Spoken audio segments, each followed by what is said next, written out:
Welcome to the Coffee with Karen podcast, a weekly chat show discussing everything from holistic health to current affairs from a mental, physical and spiritual perspective. Get your weekly cup of positivity with a sprinkling of woo-woo. So welcome to a Coffee with Karen, a cup of positivity with just a sprinkling of woo-woo. So I'm your host, Karen Roberts. I focus on helping women who have maybe lost their mojo a little bit feel good about themselves again. So if you want to check me out, just go to KarenRobertsCoaching.com. But today's show is all about the extraversion bias. What is that? So my guest today, Joanna, I wonder whether you could introduce yourself to the viewer, to the listeners. Well, some will be viewers, some will be just listeners. Tell us a little bit about who you are, what you do, and share a little bit of your story. Perfect. So thanks for inviting me firstly. So it's a real pleasure to be here. I'm Jo, and I'm an introvert. I identify as an introvert. And, you know, there are so many myths and misconceptions about what that means, and I can explain a little bit about that. But the reality is that we live in a world that's biased towards extroverts. So it's biased to those who push themselves forward, who speak up, who kind of go me, me, me. And the quieter ones amongst us, the ones for whom actually we're already overstimulated mentally and are trying to hang on to that little bit of battery charge we have in order to do our best work or be our best selves, means that, you know, the world isn't our friend a lot of the time because it expects us to be something else. It expects us to be different. So as a child, I knew I was different. I used to take myself to bed early to read because I thought it was a real treat to escape from the kind of, you know, the busyness of family life and just take myself off into a fantasy world. And I could hear other kids, like, you know, where are we? We're June. We've got those lovely long light evenings at the moment. I could hear kids outside playing, but I was already tucked up in my bed reading. And it was one of those things that I knew I was different. I didn't know how or why. I used to get the mickey taken out of me quite a lot. People would, as I got older, would call me stuck up and snobbish and arrogant and all sorts of horrid things, actually. And it wasn't until I was in my 30s that I realized how I was different. And what made me different is that I identified as an introvert in a world that kind of doesn't seem to value that. So I then spent a couple of decades trying to be even more extroverted, because now I understood what made me different. I looked around at all my peers and colleagues, and they were all the big character kind of people. And I thought, well, obviously, I've got to be like them if I'm going to be successful, and ultimately reached burnout. So I knew there had to be a different way, a better way of doing things. And that's where I finally got to. Wow. So really, do you think that we live in a world of extroverts? Certainly a world biased towards extroverts. If we look at pure numbers, it's pretty evenly split. So, you know, most of the research will say there are as many people who identify as introverts as extroverts.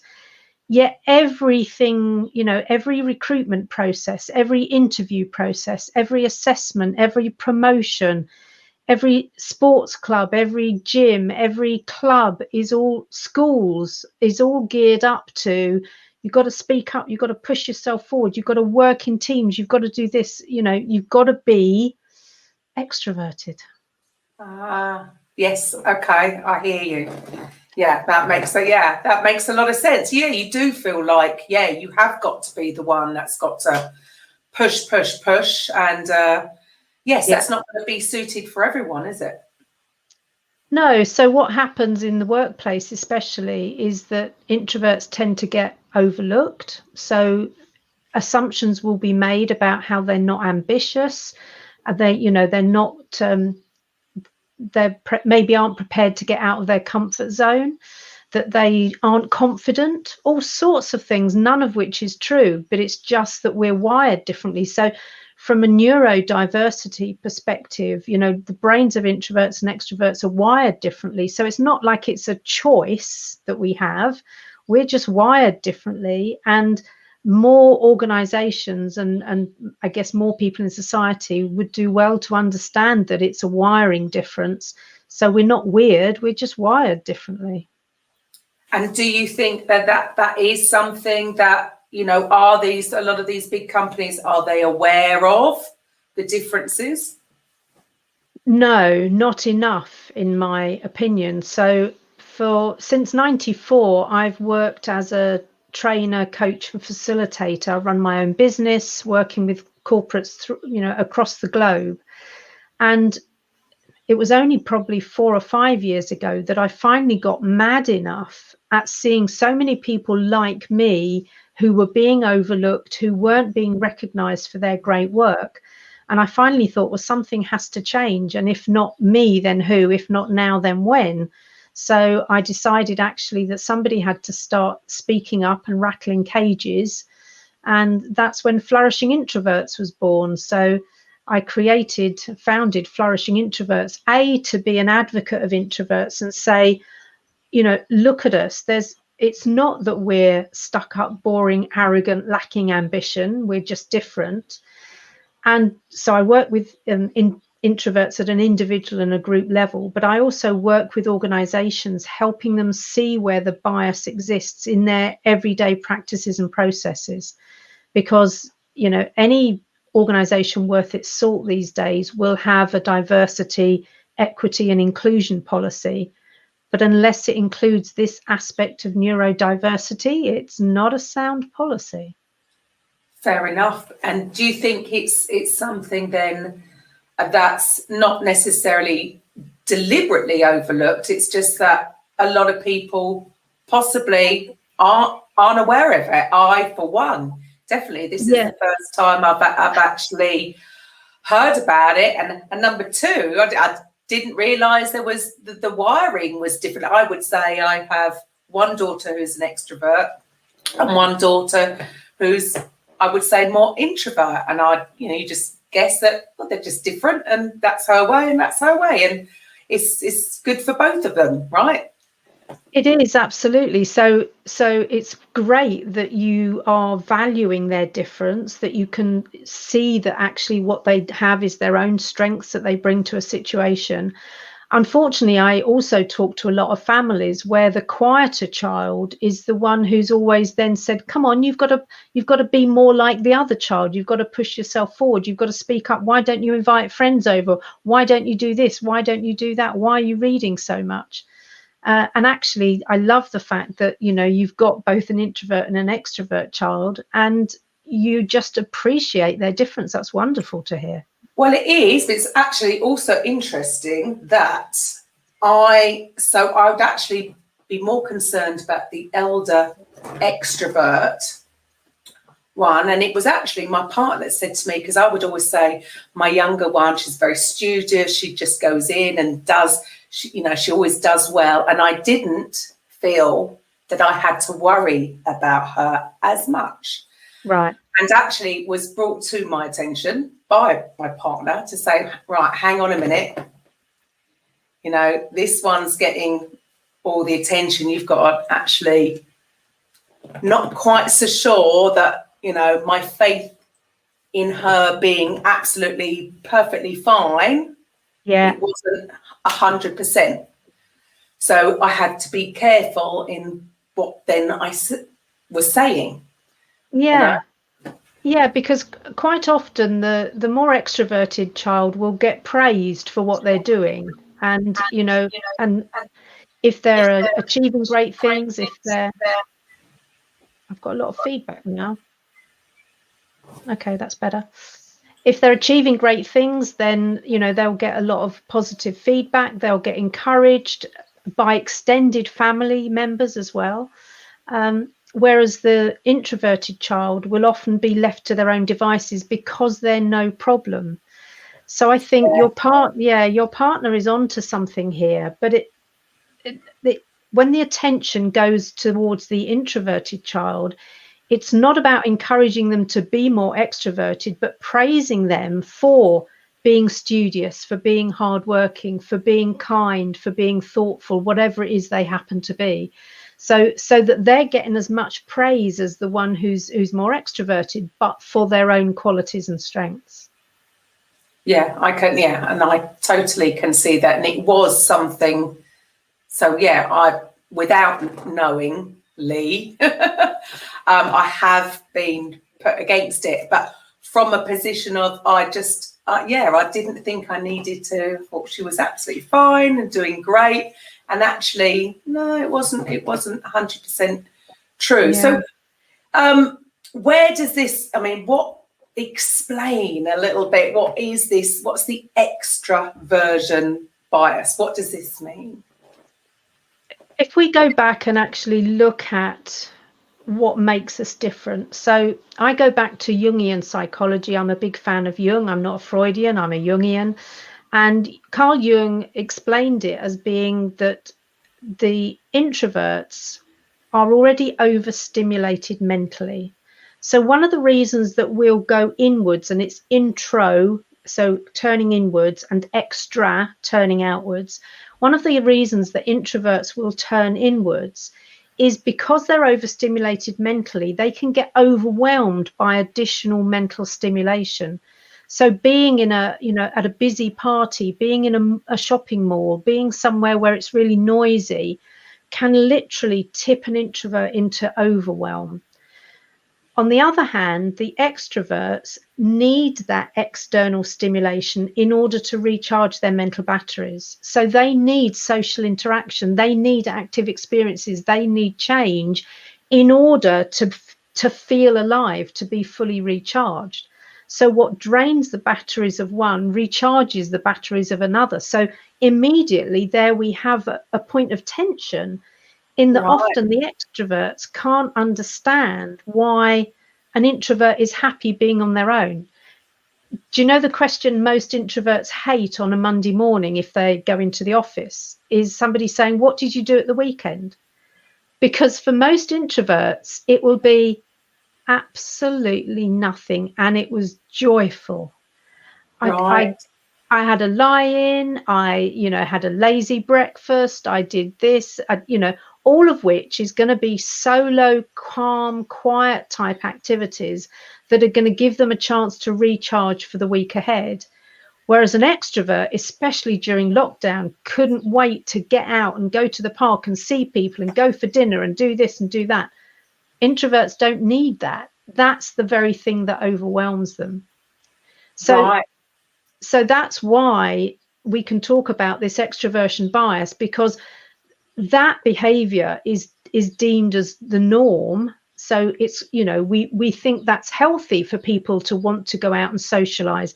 And yes, we know that people as humans, we need connection, but introverts need different type of human connection. So we need quiet. My husband and I will often spend hours in what we refer to as companionable silence. An hour or two will go by and we hardly say anything to each other, but we're very happy in each other's company. We don't need to be talking all the time. Whereas an extrovert, imagine an extrovert in a library, that would drive them crackers. Sometimes when we go out to dinner, I see people looking across at us because we'll maybe be, eating our dinner, not talking very much. And you can almost see pitying looks from people going, "Oh, look at those two old people. They got nothing to say to each other." And yet we are having just an amazing time. We're enjoying the food. We might talk a little about things, but what we don't do very well is small talk. So, networking events can be a bit daunting for an introvert, where we're just expected to rock up and start talking about nothing in particular. What introverts are really good at is the kind of deep and meaningful, the generative conversations that expand our thinking, that get us onto a different level. So that's why we're often seen as antisocial or boring, because we don't do the kind of, "How was your weekend? What did you do? Where did you?" It's just not us.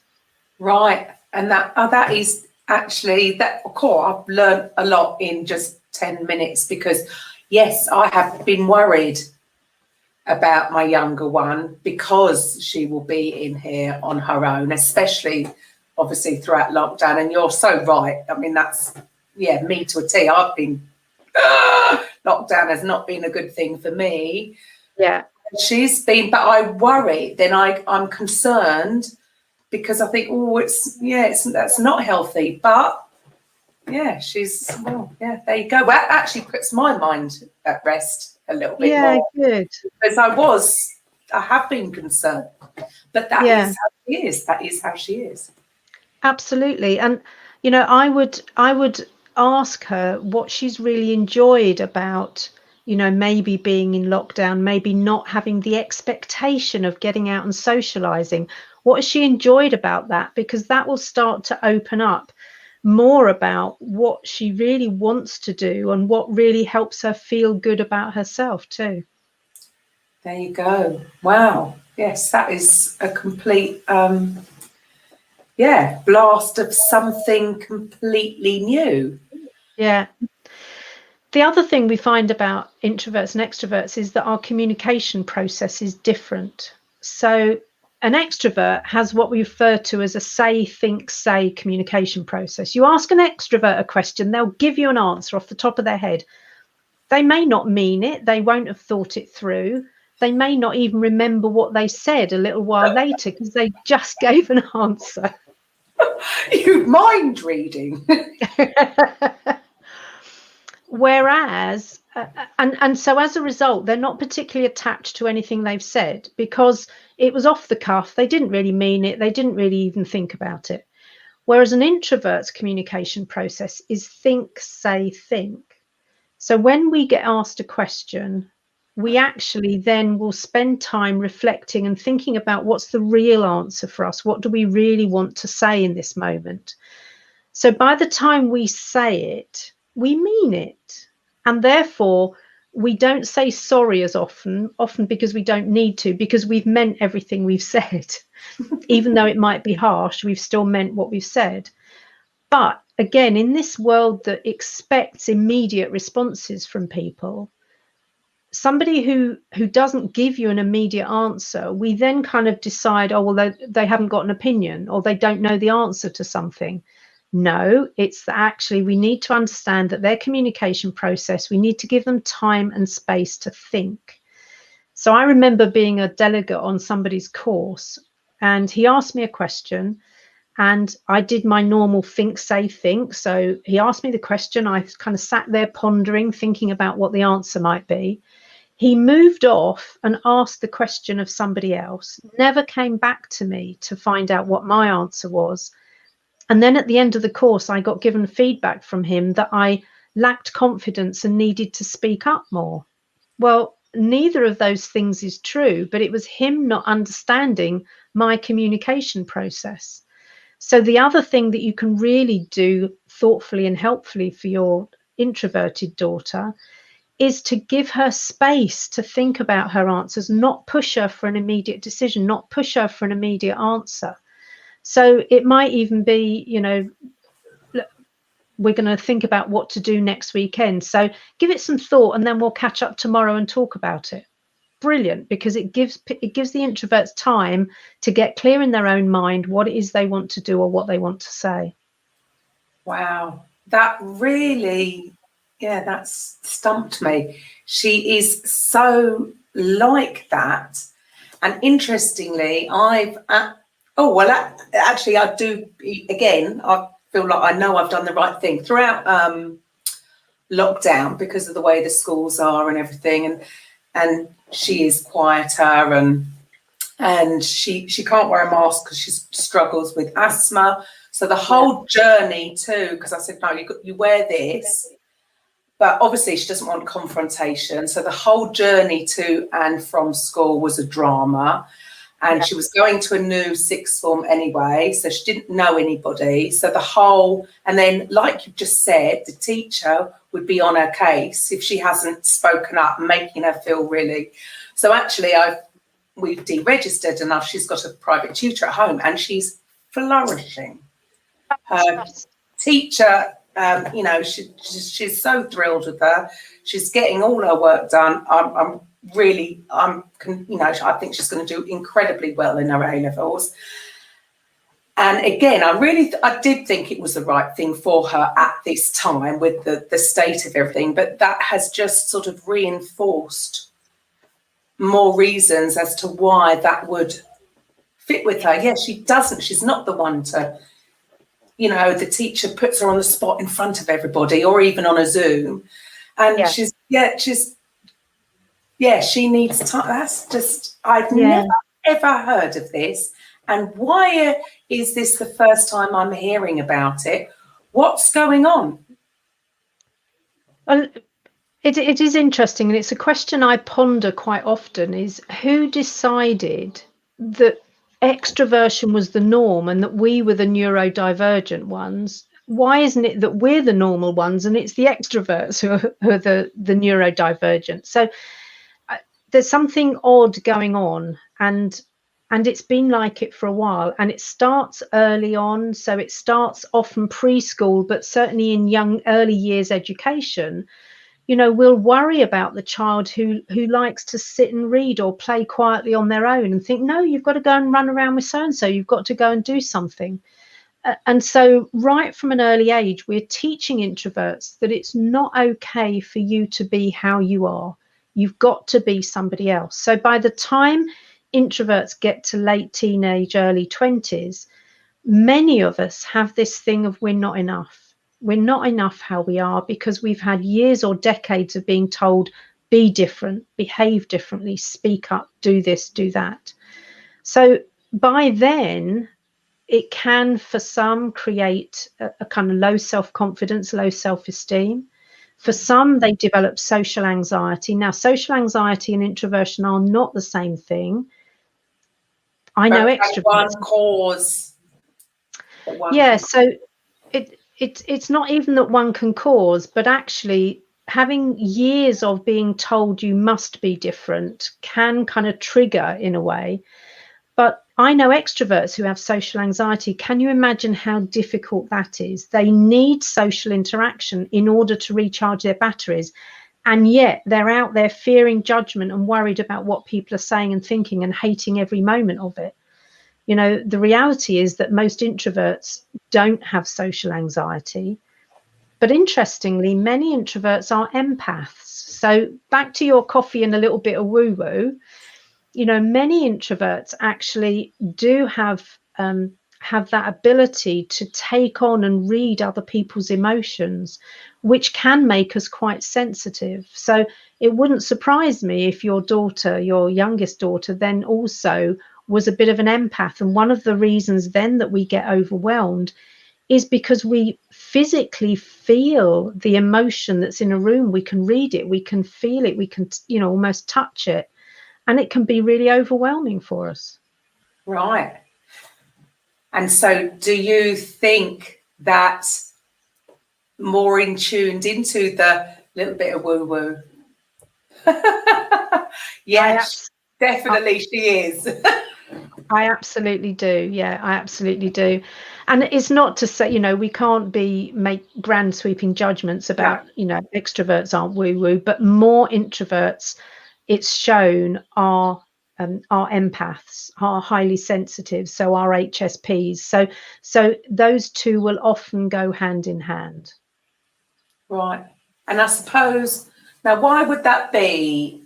As in, okay, so my thought process now is going, well, you know, I would say I'm an extrovert, and I know that I need downtime, and so I do meditate to focus on, to try and make me go a bit more in, right? So I suppose if you're naturally like that, you're possibly more naturally accustomed to calming the mind, to be more in tune with the little bit of woo-woo that's going on. Yeah. And, you know, because of the, you know, the pressure from us or on us from society, we too need to meditate in order just to ground ourselves again, in order just to recharge those batteries that are otherwise draining so fast. So I'll often talk about, it's like extroverts have a solar panel, and every time they're out in busyness, their batteries being topped up, a bit like a solar panel draws energy from the sun or creates energy from the sun. So an extrovert will create or draw energy just from people and busyness and interactions. Whereas for an introvert, it's a bit like plugging yourself in quietly to a socket in the corner of the room. So an introvert will be very conscious of their, I'll pause for a moment because there's a plane going over and I don't know if you can hear it. No, I can't hear it. I plugged my microphone in through Crisp, but I don't know if it actually took it out or not. Whereas an introvert is much more likely to almost be the one that quietly takes themselves off to the corner of the room, plugs themselves into a socket, and a bit like for your phone, you'll keep it plugged in until it's topped up. And introverts are very aware of their mental batteries, so they'll feel the battery draining, and that's when we'll either check out physically or mentally. So we'll kind of go, lights are on, no one's in, and it's because what we've done is we've checked out because we're having to do a little moment of recharge. So does your daughter do that? Oh my good, honestly, I'm trying to think what she says to her. Because it's like if she's watching a film or something, you just can't, like, it would only take a second and I'll be distracted. Whereas, yeah, it's just like when she zones in, like if she zones in and she's looking on her phone, you could say, Danielle, she just hasn't heard you. She's just not. Yeah. And she has even mentioned something you said, can't think what you just mentioned there about your social battery. Yeah, she can only take so much. Yeah. But I've just never heard it explained in this way, but it's just so interesting. You'll often hear introverts say, I'm all peopled out, or I've had enough peopling for today.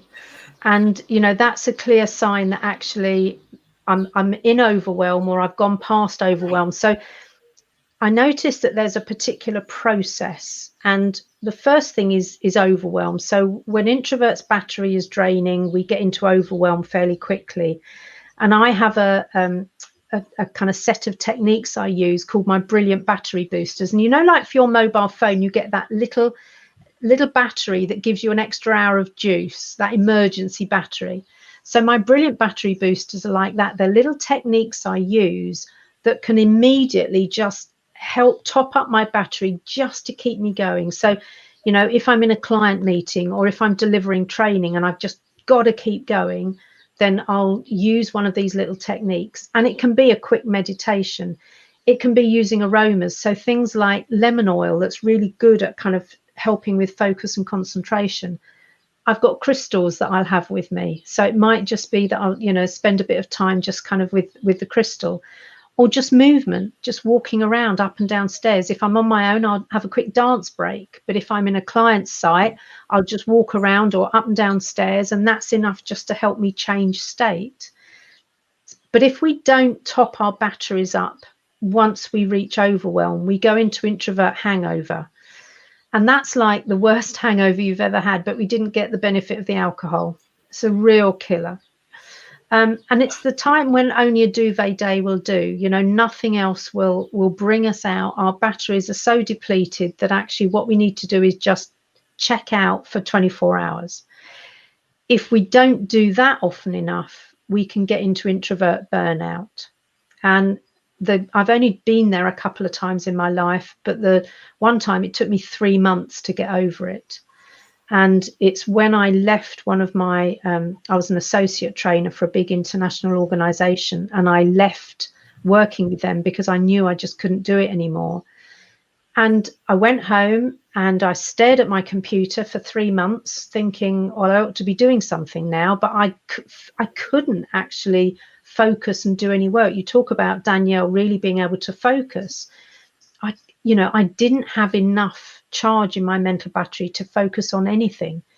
And it wasn't until January till I thought, holy crap, I've got a tax bill to pay. I better find a source of income, because by then I'd not been earning for 3 months. That all of a sudden it kind of, I had to come out of it. But it was a horrible situation. So one of the things I'd also say with Danielle is make sure that she's getting plenty of time to rest and recharge, because otherwise she'll be on that slippery slope to hangover and then burnout, which isn't fun at all. Right. Well, I have to say that definitely throughout lockdown, she's definitely had enough. And in a way, that's possibly one of the reasons why I've even totally allowed it. I think outside of lockdown, I might have been more pushy to get her out. But because of the way things have been, it's been a bit like, well, she's got nothing to get up for. Let her stay in bed, sort of thing. Yeah. So yes, it's really interesting how that has all come about. I mean, it's using the words introvert and extrovert. I suppose I probably didn't put those labels on. Just she's just more quiet and just gets on with stuff, and she's the other one's a bit more like me, but there's no right. I would like to be more like Danielle is. Yeah, and people will often say, oh, I don't like labels. Labels aren't useful or helpful. But I look at it in terms of its useful categorization. And I can't remember if it was Peter Farb, the social anthropologist, who talked about how, as very young people, actually, we learn through useful categorization what's safe, what's not safe, what's hot, what's not hot, what's dangerous, all that sort of stuff. And actually, this isn't about labeling people. This is about just understanding that if I identify as an introvert, that means that actually I need to take care of my mental battery in order to do my best work. Whereas if I identify as an extrovert, I need that social interaction in order to recharge my battery to be able to do my best work. It's why open plan offices work for extroverts and they don't work for introverts, because there's this noise and bustle going on all the time, which some people thrive in. Introverts don't thrive at all because we find it hard to focus. So, there's this concept of flow. And one of the pieces of research I want to do is to understand whether, because my hypothesis is that it's easier for introverts to get into flow, where we get so immersed in something that time just kind of vanishes, and we get so productive into things. And I think that's easier for introverts because we're not so kind of, distracted by everything going on around us. 100%. Yeah, but it also means that, we need an environment, a home environment or a work environment that understands that, so that, if I'm working, so at the moment I'm still at home, I've got an office, I haven't gone into it yet, I might go into it later this week. But I've, commandeered one of the back bedrooms and it's my office, so I can shut the door, I can crack on, work here and be completely fine. If I was trying to do this on the dining room table with a busy family around me, it would be a complete nightmare. So it's about understanding the environment that we need in order to flourish as well. Totally. And so then that rolls over into these companies, the managers, the heads, the CEOs. They really need to understand this, because it's certainly that hasn't even entered my brain before speaking to you now. But even just as you're saying it, I'm just thinking, oh my goodness, yeah. And now it just seems so obvious. Why hasn't anybody discussed this?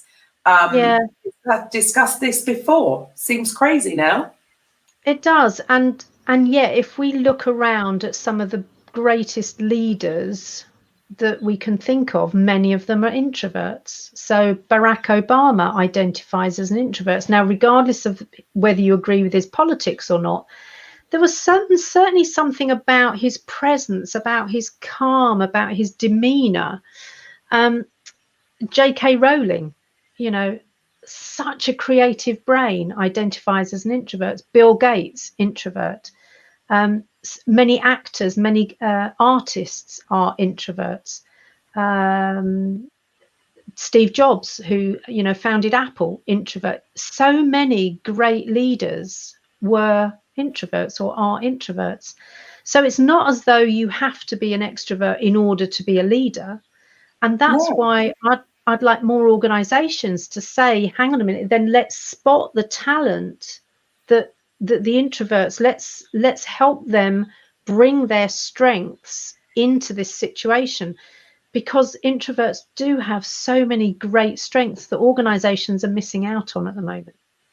So do you find, I mean, that again, it just seems so obvious now. So do you feel that they would just naturally veer towards certain careers, certain positions?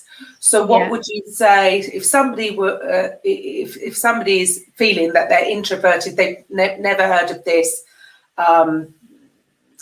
fearful of what career to maybe go for?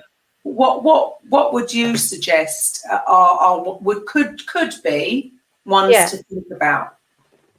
Well, certainly if I look at some of my clients, you know, I do a lot of work with professional service firms, with, you know, lawyers, accountants, people like that, and a lot of work with STEM industries. So, you know, the technology and IT, those sorts of industries.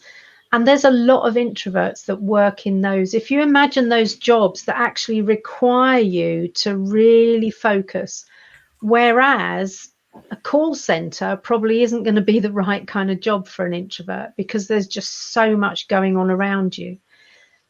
People will often say, well, sales isn't going to be a good job for an introvert. But actually, introverts make some of the best salespeople. And it's because introverts will listen. So one of the skills, one of the strengths we bring to a situation is that we listen really intently, we listen actively, and we listen with our eyes as well as our ears. So we'll notice those little kind of micro expressions. So when somebody's saying something that they don't quite believe, an introvert is likely to pick that up. So because they listen so well, they'll ask great questions, and then rather than selling to somebody, what they're doing is they're enabling the individual to buy. So introverts make great salespeople because they're not kind of yammering all the time about, you know, you need this and these are the benefits and this is this and this is this. They'll ask them about, what is it you're looking for? Talk to me about, you know, how you're going to use this, or what's the purpose, and what are you really looking for? And then what they'll do is they'll find solutions that match what the individual wants. So introverts make great salespeople. Yeah, I can believe that, because it is all about, like you say, the you know, I've had to change my tactics with certain parts of my jobs because I am a talker, and it is, I have to zip it and ask the right questions, so that they actually, rather than me tell them how wonderful this is, they come to the conclusion themselves. Yeah. And initially it's going against my natural instinct. So I can see that would be a natural thing for them. Exactly. I listened to the interview that you did with the guy who's trained in persuasion and influence and works with Cialdini. And, you know, some of what he was saying is exactly right here, is that, you know, it's about asking the right question and then enabling the individual to make their own decisions and to almost buy for themselves, really. Yeah. And you're right. And that is where the top salespeople, that's where they come from. And it's been a huge learning curve for me, because my natural impulse is to talk too much, and it is shush. And you know, it's interesting because if we think about interviews, for instance, job interviews, people are now coached in terms of how to answer those questions in a way that the interviewer wants to hear. So even from that stage, what we're saying to people is, don't show up as who you are, show up as how we think the interviewer wants you to be. But of course, if I master that, if I'm coached well and I manage to fake it during an interview and get the job, I then turn up at the job and the manager goes, "Who's this?" Because it's not who we recruited, because I can't sustain that for any length of time. And if I do try and do that, then I'm going to hit overwhelm and worse really quickly if I try for too long to be something I'm not. Yeah, sure. So would it, I suppose it would, in that, from that way, would it's going to depend on who's in charge, whether they are, what they are, as to what they're going to expect the next load coming in. It's, yeah. Well, and I also think it's, I think introverts have a role to play here in helping educate people. And I'm part of quite a lot of introvert groups, and all they do in there is moan about, what they can't do. And I talk about it as being introverts hiding inside their introversion. They'll use their introversion as an excuse. And actually, I can do anything I put my mind to. I just need to make sure my mental batteries are suitably charged and that I've got time to recharge afterwards. So, I've emceed events of over 1,000 people. And I love it. I absolutely love it. But what I don't want to be doing is doing all the schmoozing afterwards. What I want to do is when I come off platform is go somewhere quiet and just kind of recharge quietly. Then I can go back out and mix with people. But what I don't do is straight down the aisle and signing autographs. That's not how it works for an introvert. So I think it really is about us being able to educate people, being able to talk about our strengths in a really positive way. So for years, people would say to me, not that you'd believe it now, but people would say to me, "Oh, you're so quiet. You don't talk much, do you?" And in the past, I would have apologized for it. I'd have said, "Oh, no, I'm sorry. It's just the way I am." Now I say, "Thank you for noticing. Yeah, one of my strengths is that I'm a really great listener. And that enables me to pick up what's not being said, and then I can summarize or bring things in that, people may have missed. So thanks for noticing."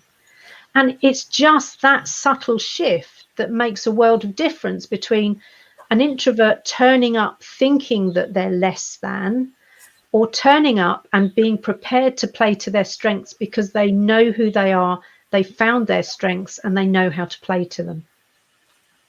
There you go. And that is just all just completely down to perception.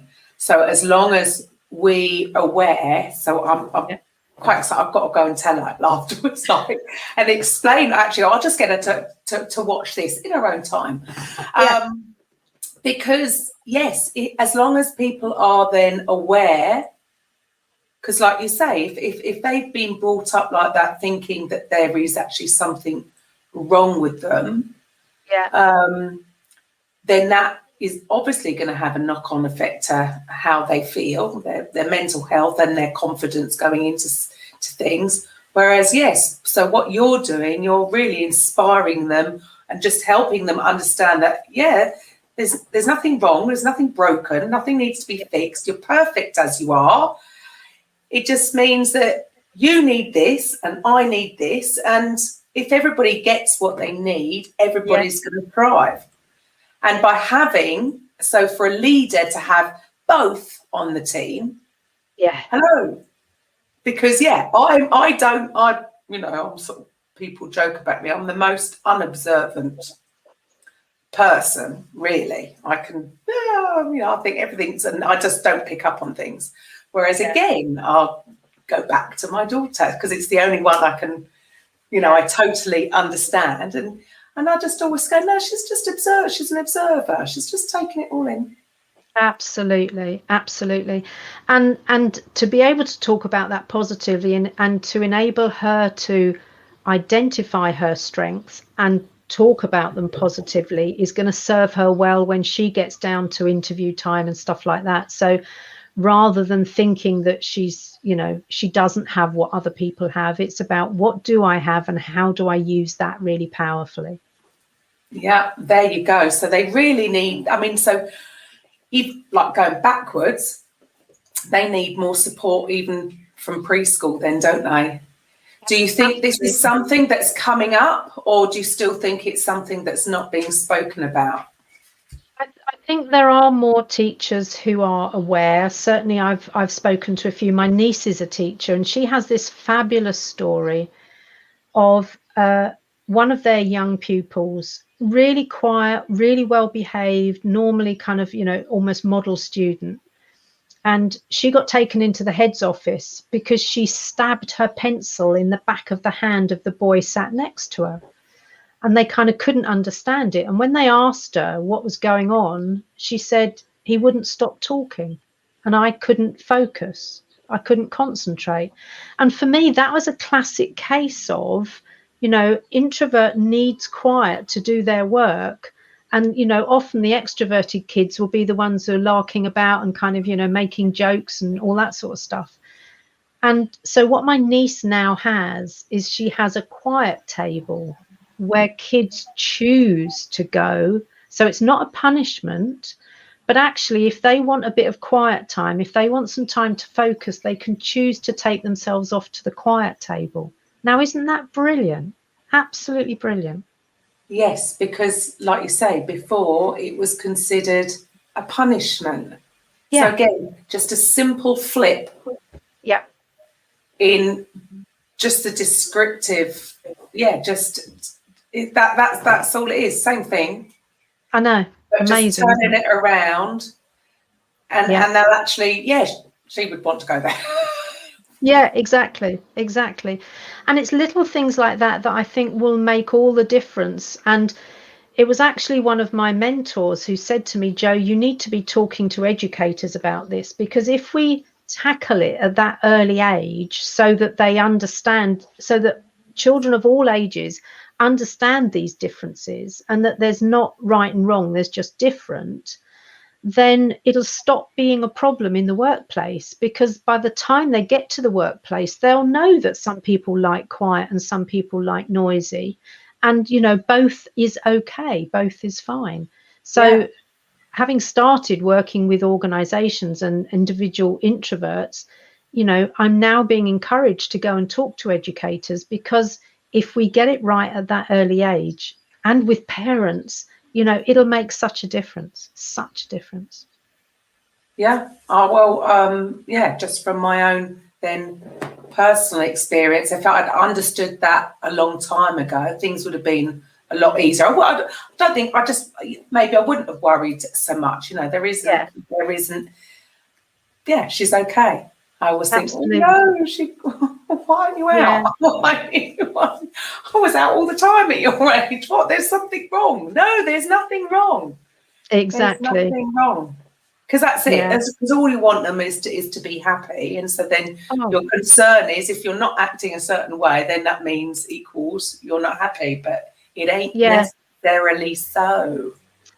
And of course, there are different types of introverts. So it's not as though it's either or. It's not just introvert or extrovert. So I've got a quiz that helps people understand what type of introvert they are. I happen to be an open introvert, which is one of the extroverted introvert types. So when people ask me, how are you, or what are you thinking, I'm likely to tell them. So they better mean it when they ask me. Whereas a classic introvert is quite guarded, quite closed, so they're less likely to share. And, the engaging introverts are the ones who have this magnetic personality. They can hold an audience in the palm of their hand. But again, their mental batteries still drain, if they're in that environment for too long. So all of a sudden, they'll just go offline. So different types of introverts. And once you know your type, then you can really start to appreciate your strengths so that you can play to those strengths really well. Right. So it's all about empowering. Absolutely. Right. So how did you, when did this come about? When did you realise, or when were you made aware? Was this just something that just slowly happened, or was there an event in your life where it came to your attention? Yeah, it was when I was in my 30s and I was on a women's development programme, a management development programme. I was still working at BT at the time. and we did the Myers-Briggs type indicator, which is the classic questionnaire that tells you whether you're an introvert or an extrovert and kind of other things about your personality. And when I read that, and it's literally like 2 little paragraphs is a descriptor. When I read that, it was like someone could see right inside my soul. How did they know that about me? And in that moment, I thought, oh, so there are other people like me as well. This isn't just me. This isn't me being weird. There isn't a problem with me. There are people like me. And I got so interested in it. I then went and trained as a Myers-Briggs type indicator practitioner so that I'm certified to deliver their products. But even then, because I was in the world of learning and development and training, and all of my colleagues were these big personalities who were like entertainers more than trainers, I thought that I had to be more like them in order to fit in and get on. And it was only when that completely exhausted me that I thought, okay, you know what makes you different. Figure that out for real in terms of what you bring that's different, how you add value in a different way, and really start to play to that. So although I found out that I identify as an introvert in my 30s, it wasn't until my late 50s that I then thought, okay, this is how I can show up as who I really am. And this feels like my life's work now, Karen. This is me until the grave, I think now, is banging this drum, rattling the cages of organizations, helping individual introverts know that they're enough, know that they're okay, and helping them flourish so that they can be authentic, so that they can be powerful as who they are. Perfect. I mean, I would say pretty much everybody I have spoken to who, ends up being a coach in some way, in whatever modality they've chosen, it has come from some kind of personal experience. Yeah. They flourish through it, and then it would normally be a natural next step, wouldn't it, to then want to share it with others so that they can flourish too. Exactly. And I love that phrase. I love that phrase, flourishing, as well. Somebody said to me, how did you come up with the name Flourishing Introverts? And I said, I woke up one morning and flourishing was just there. And I went and did a bit of research. And it's a phrase that's used a lot in positive psychology. And I absolutely love it because it's about pursuing kind of an authentic life and really celebrating the wins, even though life has ups and downs. So, flourishing is a choice. It's not a destination. Every day, every moment, I choose whether I'm going to flourish or not. So I can't ever take it for granted. I can't ever sit back on my laurels. If I want to make a difference in this world, which I really do, then I have to choose flourishing all the time. Brilliant.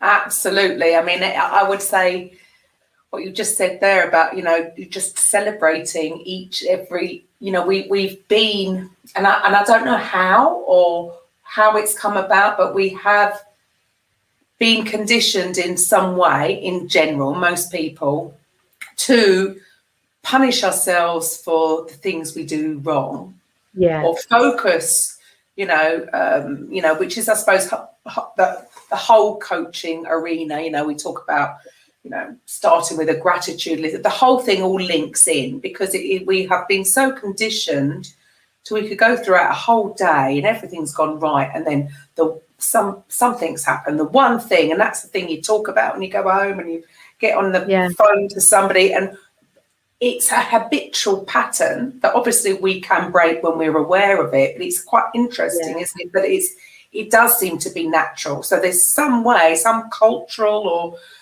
some kind of conditioning that's gone on that we've been brought up to almost, because it's the way we talk to ourselves, not necessarily to other people, but punish ourselves for something we did wrong. Whereas how many things did you do that come on, let's celebrate every win. But we're brought up to believe that's being, what's the word I'm looking for? It's not very humble, is it? Well, no, we should celebrate every win, right? Yeah, absolutely. And I think that, you're hitting on something there with the whole humility, with kind of humbleness. And one of my favorite TED Talks is by Caroline McHugh, and it's called The Art of Being Yourself. And I absolutely love her talk because it really just digs into kind of the inferiority complex, where we think we're not as good as other people, where we're overly humble, the superiority complex, where we think we're way better than everyone else. And what she encourages us to do is find that interiority, to really find who we are and really be that person and not do the comparisonitis, which we know is so damaging anyway. There you go. And you talk about, being authentic. And I think it is a word that's thrown around and people don't necessarily really understand it. And well, especially with what you've been talking about for the last hour about, because obviously we are not accepting that, because otherwise we would be more accepting of this or that. But I do hope anyway. I hope that things are changing slowly and that people are realising that, yes, you have got to be just true to you. I mean, I think everybody is sort of teaching that in their own way, that, it's, you grow your own tribe. There's going to be, and this is where what takes away, I think, so much, even the idea of competition, because there is no competition. People will just naturally veer towards people that they're going to resonate with. I mean, how is it? So would you say that, would you resonate more with introverts or more extroverts? Or would it be a complete mix? Yeah, it'd be a complete mix. One of the things we know about introverts is that they typically have a smaller circle of friends. So whereas extroverts will have so many acquaintances, if an extrovert was celebrating a big birthday, it would be like a party for 250. Whereas an introvert celebrates a big party, it's a dinner party for 6. And it's I enjoy company of introverts and extroverts, especially when they're educated and they understand. So my extroverted friends will say, hello, Joe's gone offline. Going for a little walk, Joe. I can tell you need to recharge your batteries. So they're mindful of the fact that actually they're just being who they are can be overwhelming for me. So, I love the energy of extroverts. I love that spontaneity that they have that I don't often have. So it's not as though I'll only associate with introverts, but what I do need to do is just watch my own energy and not compromise who I am when I'm with them. Right. So you don't compromise so that you can fit in. So basically everybody needs to really be aware of this. Yeah. So that you don't push somebody into doing something that they're not going to want to do. They're not going to be happy doing that. They're not going to be happy being in that environment. And so if everybody is aware of everybody else's, well, I just used to just think that's just their way. Yeah. Which is their way. Yeah, and it is their way, but now you've got a set of language as to why it's their way and how it's their way. And I love it. Honestly, I feel like I've had a therapy session.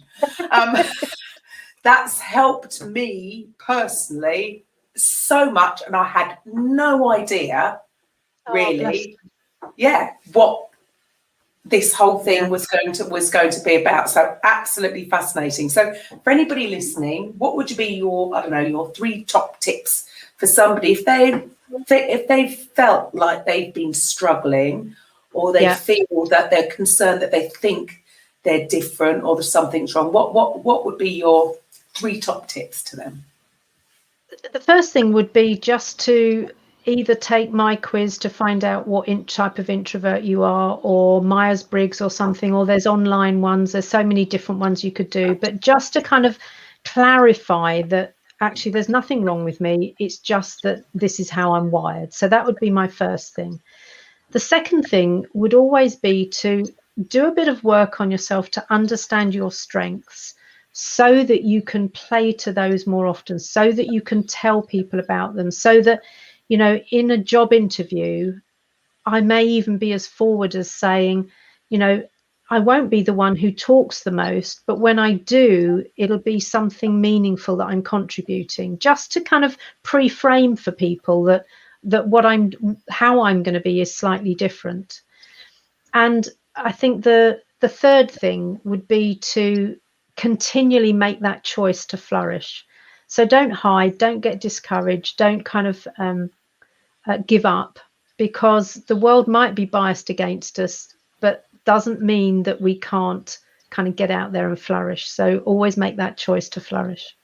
Fantastic. Oh, Joanna, thank you so much for your time. That's just been so educational for me. I really cannot explain it. So thank you, guys. I will have all Joanna's details if you want to get in touch with her underneath. And so thank you for listening. I will be back next Monday with Coffee with Karen. Goodbye for now. Welcome to the Coffee with Karen podcast, a weekly chat show discussing everything from holistic health to current affairs from a mental, physical and spiritual perspective. Get your weekly cup of positivity with a sprinkling of woo-woo.